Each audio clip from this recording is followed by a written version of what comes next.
அதை பற்றி பார்க்க போகிறோம். ஐபிஎல் 2025 நெருங்க அதோட எக்ஸைட்மெண்ட் பார்த்தீங்கன்னா இன்க்ரீஸ் ஆகிட்டே போகிறது. ஸோ இன்றைக்கி இந்த வீடியோவில் பார்த்தீங்கன்னா சிஎஸ்கே ரிலேட்டடாக ரீசெண்டாக வந்திருக்கக்கூடிய எல்லா அப்டேட்ஸுமே பார்த்துடலாம். அண்ட் ஐபிஎல் 25 ஸ்கெட்யூலுக்காக தான் இப்போதைக்கு எல்லாருமே காத்துட்ருக்கீங்க. அதை பற்றின மேஜர் அப்டேட்ஸ் இப்போதைக்கு நம்ம கிடச்சிருக்கு. ஸோ நம்ம லாஸ்ட் வீடியோவில் சொல்லுவோம் ஃபஸ்ட் மேட்ச் யார் ப்ளே பண்ண போகிறாங்க அப்படின்னு ஒரு டவுட் இருக்குது அப்படின்னு. இப்போ no doubts about that. So first match யார் ப்ளே பண்ண போகிறாங்க அண்ட் இன்னும் சில அப்டேட்ஸ்லாம் வந்து ஸ்கெட்யூல் ரிலேட்டடாக வந்திருக்கு. ஸோ அதெல்லாம் பற்றியும் இந்த வீடியோ நம்ம ஃபுல் டீட்டெயிலாக பார்த்தாலும். ஸோ வீடியோ கண்டிப்பாக இருக்கும். வீடியோ கிளிக் பண்ணிட்டு மறக்காம நம்ம சேனலை சப்ஸ்கிரைப் பண்ணிக்கோங்க. இப்போ வாங்க வீடியோ தெரிஞ்சுக்கலாம். ஸோ ஃபர்ஸ்ட் மேட்ச் யார் ப்ளே பண்ண போகிறாங்க அப்படின்னு ஒரு பயங்கர கியூரியாசிட்டி சோஷியல் மீடியாவில் பார்க்க முடிஞ்சது. அண்ட் நிறைய பேர் பார்த்தீங்கன்னா SRH versus KKR last year finalist தான் வந்து இந்த டைம் வந்து ஃபர்ஸ்ட் மேட்ச் ப்ளே பண்ணுவாங்க அப்படின்னு சொல்லியிருந்தாங்க. சில சிஎஸ்கே ஃபேன்ஸ்லாம் பார்த்தீங்கன்னா சிஎஸ்கே வர்சஸ் கேகேஆர் இருந்தால் நல்லா இருக்கும் அப்படின்னு சொல்லியிருந்தாங்க. அண்ட் சில பேர் பார்த்தீங்கன்னா எம்ஏ வர்சஸ் கேகேஆர் சொல்லியிருந்தாங்க. அண்ட் சில பேர் வந்து ஆர்சிபி வர்சஸ் கேகேஆர்னு சொல்லியிருந்தாங்க இல்லையா. இப்போ கன்ஃபார்ம் ஆயிருக்கு. கிரிக் பஸ் தான் இப்போ வந்து லேட்டஸ்ட்டாக வந்து நிறைய அப்டேட்ஸ் நமக்கு கொடுத்துருக்காங்க. ஸோ எஸ் அவங்க என்ன சொல்லியிருக்காங்கன்னு பார்த்தீங்கன்னா அவங்க மோஸ்ட் ட்ரஸ்டபிள் சோர்ஸ். அவங்க சொல்கிறது வந்து என்றைக்குமே வந்து தப்பாக போனது கிடையாது. ஸோ கண்டிப்பாக நீங்கள் நம்பலாம். ஆர்சிபி வர்சஸ் கேகேஆர் தான் ஃபர்ஸ்ட் மேட்ச் ஆஃப் ஐபிஎல் 25 இருக்க போகிறதுன்னு கன்ஃபார்ம் பண்ணியிருக்காங்க. ஸோ வந்து நம்ம லாஸ்ட் வீடியோ சொன்ன மாதிரி தான் கொல்கட்டாவில் தான் ஃபர்ஸ்ட் மேட்ச் நடக்க போகுது. ஐபிஎல் ஆரம்பித்த இனாகரல் எடிஷனில் வந்து ஆர்சிபி அண்ட் கேகேஆர் தான் வந்து ஃபர்ஸ்ட் கேம் ப்ளே பண்ணியிருப்பாங்க. ஸோ இப்போ வந்து 2025 சீசன் ஓப்பனர் பார்த்தீங்கன்னா ஆர்சிபி அண்ட் கேகேஆர் ப்ளே பண்ண போகிறாங்க. ஆர்சிபியோட ட்ராக் ரெக்கார்ட் ஓப்பனிங் ஃபிக்சரில் சரியாக இருந்ததே கிடையாது. 5 மேட்ச் ப்ளே பண்ணியிருக்காங்க, வெறும் 1 தான் ஜெயிச்சிருக்காங்க. சிஎஸ்கே அண்ட் அட்லீஸ்ட் எம்ஏக்காவது நல்ல ரெக்கார்டு இருக்குது. மேபி அவங்களாவது இந்த ஃபிக்சரில் வந்து ப்ளே பண்ணியிருக்கலாம். சிஎஸ்கே கேகேஆர் ஒரு எம்ஏ கேகேஆர் ப்ளே பண்ணியிருக்கலாம். பட் இப்போ ஒரு ஒன் சைடட் கேமாக இருக்க போகிறதுன்னு தோணுது. நேத்தி காலையில் தான் ஈசாலா பாய்ஸ்க்கு ஒரு பெரிய ஏமாற்றம் வந்து ஆர்சிபி கொடுத்துருப்பாங்க. கிங் கோலி தான் திரும்ப கேப்டனாக ஆக போகிறார் அப்படின்னு வந்து பயங்கரமாக எக்ஸ்பெக்ட் பண்ணிட்டு இருந்தாங்க. But they announce Rajat Patidar as their IPL 25 captain. Second match யார் ப்ளே பண்ண போகிறாங்க அப்படின்னு கன்ஃபார்ம் ஆயிருக்கு. எஸ்ஆர்எச் அண்ட் ஆர்ஆர் தான் ப்ளே பண்ண போகிறாங்க. ஸோ இந்த மேட்ச் வந்து ஒரு டே கேமாக இருக்க போகிறது. அதாவது மார்ச் 21 வந்து ஐபிஎல் ஆரம்பிக்க போகிறது. ஸோ மார்ச் 22 வந்து டபுள் ஹெட்டராக இருக்க போகிறது. ஸோ எஸ்ஆர்எச் அண்ட் ஆர்ஆர் வந்து முதல் கேம் ப்ளே பண்ணுவாங்க 3:30 அண்ட் 7:30 யார் ப்ளே பண்ண போகிறாங்க அப்படின்னு இன்னும் கன்ஃபார்ம் ஆகல. மேபி சிஎஸ்கே ப்ளே பண்ணுறதுக்கு வாய்ப்புகள் இருக்குது. தேர்ட் கேமாவது அட்லீஸ்ட் நம்ம ப்ளே பண்ணுவோமா அப்படின்னு பொறுத்து பார்ப்போம். நமக்கு இன்னுமே யாரோட நம்ம ஃபர்ஸ்ட் கேம் ப்ளே பண்ண போகிறோம்னு தெரியல. அண்ட் இன்னொரு கன்ஃபர்மேஷன் சிஎஸ்கே ரிலேட்டடாக என்ன வந்திருக்குன்னா சிஎஸ்கே அண்ட் ஆர்ஆர் பார்த்தோன்னா குவஹாட்டியில் ப்ளே பண்ண போகிறாங்க. அதாவது இந்த சீசனில் பார்த்தோன்னா ஆர்ஆர் வந்து 2 கேம்ஸ் வந்து குவஹாட்டியில் ப்ளே பண்ண போகிறாங்க. அதாவது அவங்க யூஸ்வலாக ப்ளே பண்ணக்கூடிய ஸ்டேடியம் வந்து இந்த சவாய் மான்சிங் ஸ்டேடியம் ஜெய்ப்பூரில் இருக்கு பாருங்க. அங்கே தான் யூஸ்வலாக ப்ளே பண்ணுவாங்க. பட் எப்பவுமே எவ்ரி இயர் பார்த்தோன்னா ஒரு 2 கேமாவது வேற ஒரு இடத்துல ப்ளே பண்ணுவாங்க. ஸோ குவஹாட்டியில் வந்து ஒரு 2 கேம் வந்து பிளான் பண்ணியிருக்காங்க. அதில் ஒரு கேம் பார்த்தோன்னா நம்ம சிஎஸ்கே எதிராக ப்ளே பண்ண போகிறாங்க. அண்ட் தரம்ஷாலாலையுமே வந்து ஒரு 3 கேம் நடக்க போகுது. அண்ட் குவாலிஃபயர் 1 எலிமினேட்டர் இந்த 2 கேமுமே பார்த்தீங்கன்னா ஹைதராபாத்தில் நடக்கும். அண்ட் நம்ம முன்னாடி சொன்ன மாதிரி தான் ஃபர்ஸ்ட் மேட்ச் வந்து கொல்கட்டாவில் நடக்கும். ஃபைனல்ஸுமே வந்து கொல்கட்டாவில் தான் நடக்கும். அண்ட் குவாலிஃபயர் 2மே பார்த்தீங்கன்னா கொல்கட்டாவில் தான் நடக்கும். இப்போதைக்கு ஸ்கெட்யூலடாக வந்துக்கூடிய லேட்டஸ்ட் அப்டேட்ஸ் இதெல்லாம் தான். அண்ட் ஃபர்ஸ்ட் மேட்ச் வந்து மார்ச் 21 நடக்கும். ஸோ ஆர்சிபி அண்ட் கேகேஆர் நம்ம சொல்லியிருப்போம் இல்லையா.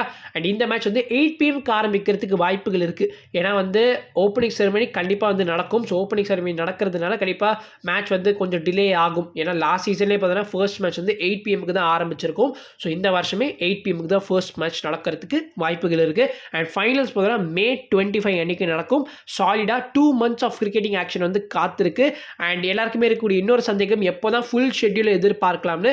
ஸோ ப்ராப்ளி February 16 லாக் பண்ணிக்கோங்க. சண்டேவாக இருக்கிறதுனால மோஸ்ட்லி அன்னைக்கு ரிலீஸ் பண்ணுறதுக்கு வாய்ப்புகள் இருக்குது. இப்போ நம்ம சிஎஸ்கே ரிலேட்டடாக இருக்கக்கூடிய அப்டேட்ஸ்க்கு வந்துடலாம். ஸோ சிஎஸ்கே இப்போதைக்கு அஃபிஷியலாக உங்களோட IPL 25 ஜெர்சியை லான்ச் பண்ணியிருக்காங்க.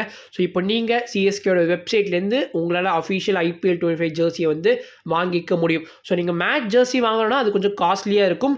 நீங்கள் வந்து ஒரு ஆர்டன் சிஎஸ்கே ஃபேனாக இருந்தீங்கன்னா கண்டிப்பாக அது வந்து வாங்கிக்கோங்க. செம குவாலிட்டியில் இருக்கும். அதனால் வந்து கண்டிப்பாக ஐ ப்ரிஃபர் தட். ஸோ நீங்கள் வந்து அஃபிஷியல் 25 மேட்ச் ஜெர்சி வாங்கிக்கோங்க.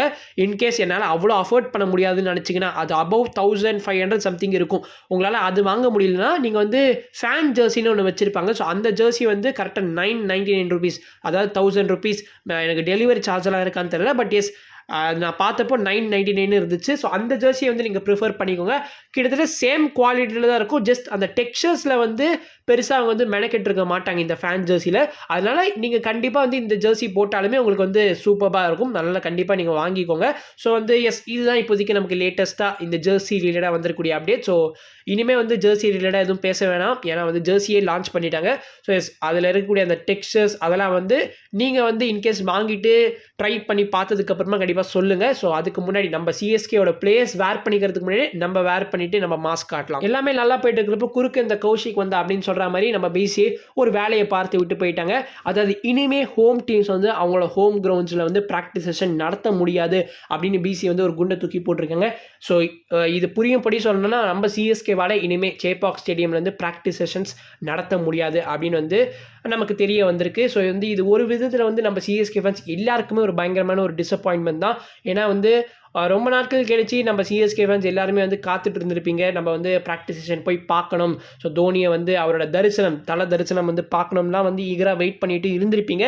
ஆனால் அன்ஃபார்ச்சுனேட்லி அது இந்த வருஷம் நடக்காதுன்னு தான் தோணுது. ஸோ லாஸ்ட் இயர் 2024 நடந்திருக்கும், பட் இந்த வருஷத்தில் it won't happen. But of course இதில் ஒரு பாசிட்டிவ் இருக்குது. கிரவுண்ட்ஸ்மேனால they can take care of the pitch even more better and they will get the time to set the pitch. அதாவது ஒரு ஸ்பின் ஃப்ரெண்ட்லி பிச் கொடுக்கறதுக்கு they will work harder. So இங்கே சேப்பாக்கில் அவங்களால practice பண்ண முடியலன்னா அவங்க எங்கே ப்ராக்டிஸ் பண்ணுவாங்கன்னு கேட்டிங்கன்னா அவங்களுக்கு ஒரே ஆப்ஷன் தான் இருக்குது. அவங்களோட ஹை பர்ஃபார்மன்ஸ் சென்டர் நாவலூரில் இருக்குது பார்த்தீங்களா. ஸோ அங்கே தான் அவங்களோட ப்ராக்டிஸ் செஷன் நடத்துறதுக்கு வாய்ப்புகள் இருக்குது. நம்மளோட டிஎஸ்கே அவங்களோட ரிட்டென்ஷன் அனௌன்ஸ்மெண்ட் ஃபார் MLC 25 கூடி சீக்கிரம் அறிவிக்க போகிறோம் அப்படின்னு வந்து ஒரு போஸ்டர் மூலிமா தெரிவிச்சிருப்பாங்க. அண்ட் உடனே நம்ம ஃபேன்ஸ் எல்லாருமே வந்து தே ஸ்டார்டட் தர் ப்ரெடிக்ஷன்ஸ். எனக்கு தெரிஞ்சு Faf will most likely be retained. So Faf வந்து நிறைய ஃபேன்ஸ் வந்து அவர் மேலே கிரிட்டிசிசம்ஸ் வந்து வச்சுட்டே தான் இருக்காங்க. ஏன்னா ஃபேஃபோட கேப்டன்சி தான் இங்கே பிரச்சனையாகவே இருக்குது. அவர் வந்து டிஎஸ்கேக்காகவும் சரி ஜேஎஸ்கேக்காகவும் சரி இப்போ வரைக்கும் he hasn't won a single trophy for us. So வந்து ஃபேஃபோட captaincy is a big question mark தான். பட் ஆஸ் அ பிளேயராக ஆஸ் அ பேட்டராக சரி அவர் வந்து நான் எந்த விதத்தையும் வந்து குறை சொல்ல மாட்டேன். அவர் இந்த ஜேஎஸ்கேக்காகவுமே சரி எவ்வளோ சூப்பர்பான பர்ஃபார்மன்ஸ் இந்த சீசனில் கொடுத்துருப்பாரு. லோன் வாரியராக இருந்தார், நிறைய கேட்சஸ் வேறு பிடிச்சிருப்பாரு. So Faf will most likely be retained. Conway, Noor Ahmed, Aiden Markram, Aaron Hardy, Marcus Stoinis இவங்களாமே டாப் கண்டெண்டர்ஸ். ஸோ யாரை வந்து ரீடைன் பண்ணுவாங்க அப்படின்னு உங்களோட ஒப்பீனியன்ஸ் டெஃபினட்டாக கமெண்ட்ஸ் சொல்லுங்கள். இதோட இந்த வீடியோ முடிச்சுக்கலாம். I'll make next video. Peace. Bye.